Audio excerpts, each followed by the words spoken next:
কেমন আছো মামুনি? কেমন আছো?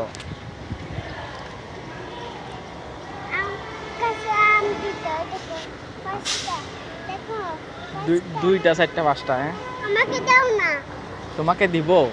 আমি এটাও দাও, এটাও দাও, এটাও দাও, এটাও দাও। তুমি আম খাইতে পারবা না, দাঁত চুক্কা হয়ে যাবে। না, আমি বড় হয়ে গেছি, আমি আম খাইতে পারি। বড় হয়ে গেছো? দিয়ে দাও, দিয়ে দাও। এগুলো তো অনেক চুক্কা হয়। আমাকে তোমাকে দিও। তোমাকে আমি একটা এনে পায়রা দিব, লুকাইয়া দিব। আচ্ছা, লুকাইয়া দিব। আচ্ছা। ওইখানে কিন্তু ওই যে মালিক আছে, ওই যে দেখছেন, এই যে উনি মালিক। ওই আম গাছের, ওই আম গাছটার মালিক উনি। আমাকে দাও না। আমি হ্যাঁ? খাইছি না, আমার গরম নাই। তোমার ঘরে নাই? এগুলো তো ঘরে থাকে না বাবা।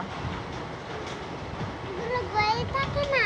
না, ওগুলা তো গাছেই থাকে। এই যে গাছে হয়েছে, দেখছো? এগুলো গাছে থাকে, আমি হচ্ছে ওই দোকানে জমা ছিল। এটা ছিল কিভাবে বাবা?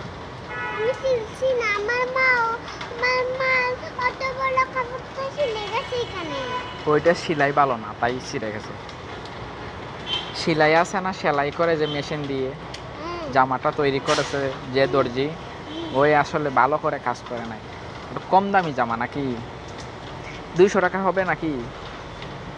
হ্যাঁ, কত হবে জামা? 100 টাকা। 100 টাকা। তাই? হ্যাঁ, 100 টাকা, 100 টাকা। তাহলে আমার আইডিয়া ফেল। ও, তে কি আন্টি, তুমি কই আছিলা? আমি তো খাইছিলাম না। খাইছিল না ও শোনা রে। এটা কি করবেন আপনি? আমার নাম পাইয়া দাও না। আম আম পায়রা পায়রা দিতা। দিব না একটা?